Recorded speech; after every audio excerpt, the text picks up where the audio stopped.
Hello. So, we'll begin with an interesting set of words.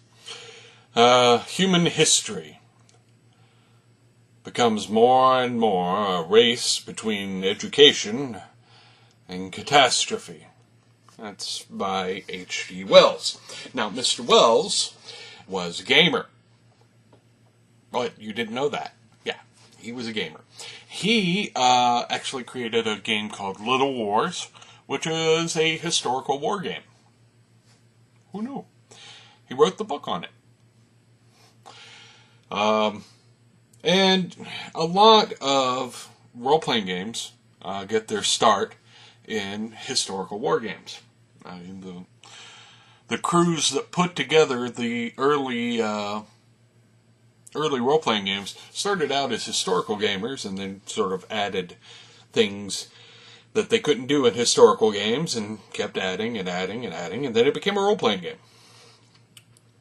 That's an oversimplification, but that's how it worked. And history is awesome. I love history. I'm a big fan. Huge fan. And, of course, history is also very relevant to gaming for various reasons. If you are running your campaign world, if you're running a tabletop game, a role-playing game, whether it's science fiction, fantasy, modern day, horror, your game is going to be influenced by the history behind it. Now,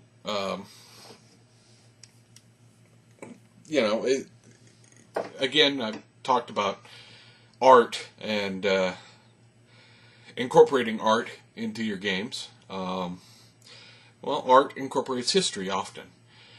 Many people are fans of Game of Thrones. I'm a fan of Game of Thrones. The book series had its sort of initial nugget, according to George R. R. Martin, as a sort of fantastical War of the Roses. It obviously expanded beyond that premise, but you can see sort of the similar elements. I think that,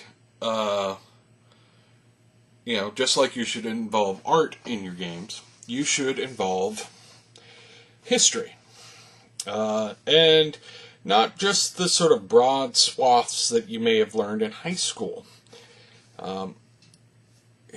Often when you're dealing, especially with fantasy games or science fiction games, you're dealing with empires and large forces as well as small adventures. I mean, it's one thing to be, clearing out a dungeon, but once you get up into the high levels and kings have to listen to you, it might be nice to have those kings behave like real kings used to. It might be nice to have your conflicts spring from the sort of conflicts that happen in history. One of my pet peeves with a lot of role-playing games is that the religions in them don't in any way resemble any religion that has ever existed, except in just the barest sense. Religions are political entities, and if you didn't know that, you haven't been paying attention. They still are. No one can look at American politics and not think about the influence of religion over it, whether we want it to be there or not.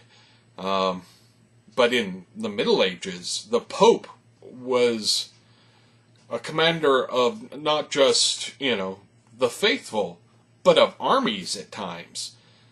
He could make war. Yeah. So, learning about the history is useful to your game. It helps you add depth. And, you can apply those lessons to science fiction games. If you're doing a, space colony thing, look at the histories of colonial times in our own history, and look for the sort of conflicts that popped up. The conflicts between natives, the conflicts between different sort of settlers. What kind of problems did they have? Some colonies died off, due to disease. or their supply lines were suddenly stretched thin and they didn't have local supplies of things that they thought they needed. These are important things to learn how it happened in history. Not just for games, but for, understanding the world around you. But it's also kind of helpful to have that perspective for your game. I'm going to make some suggestions of places to, sort of dip your toe in. You don't have to be the great history scholar, but you can get a lot of ideas from, quick little segments here and there. A lot of people watch the History Channel. The History Channel stopped being about history a long time ago, as near as I can tell. A lot of the shows they show are not history shows for some reason, and I don't understand that, but whatever. I guess reality TV is easier to produce. I don't know. But, so there are a lot of good history podcasts, and I listen to a lot of them. I'll suggest a few. The first one I'll suggest is Dan Carlin's Hardcore History podcast. Now, never has history been so breathlessly spoken than by Dan Carlin. And he loves taking the times of conflict and giving the most detailed breakdowns you have ever heard of, those times of conflicts. The rise and fall of the Roman Empire, the Mongol conquests, the rise of Norman kings, World War II, World War I. He really digs into the history, and it goes just detail by detail and tells you these dramatic stories about things that happened on the ground during these conflicts. To be fair, he's not really spending a lot of time talking about Prohibition or the suffragette movement. He's talking about wars for the most part. And wars make for good stories, I guess. Not necessarily good times for people, but they make for interesting stories. And he does it probably better than just about anybody. So I'm definitely going to suggest that you check him out.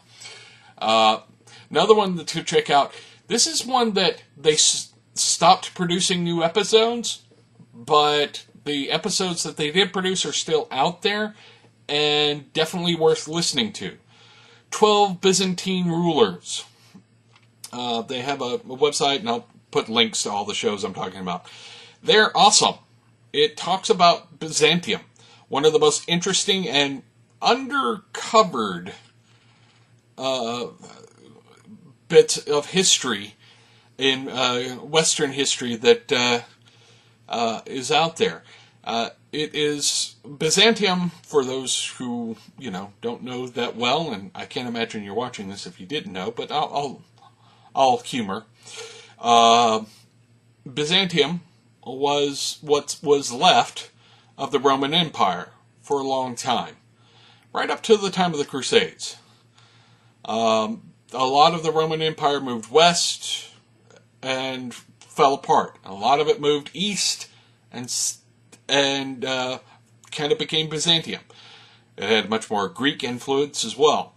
But, it was one of the power players in Europe and the Middle East for a long time.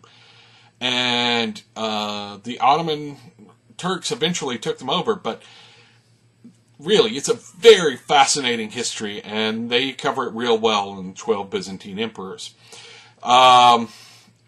Stuff you missed in history class. I will add the proviso that not everything in stuff they missed in history class is relevant to maybe a game. They do an episode on the history of underwear.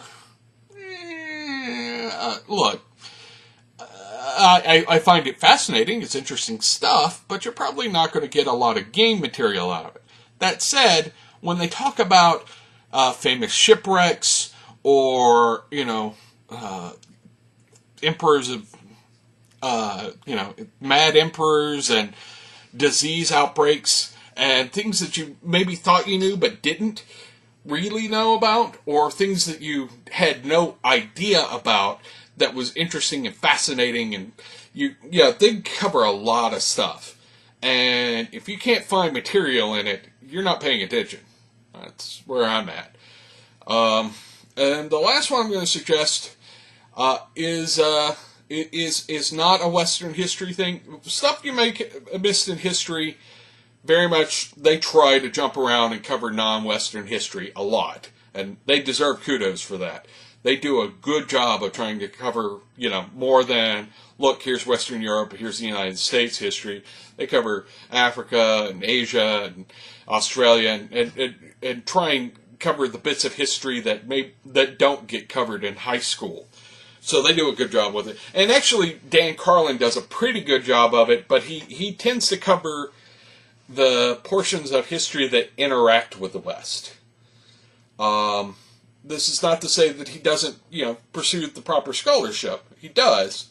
But, when he talks about the Mongol Empire, he talks about it from our perspective, the Western European American perspective. And so, he finds it fascinating because of how they interact with our history.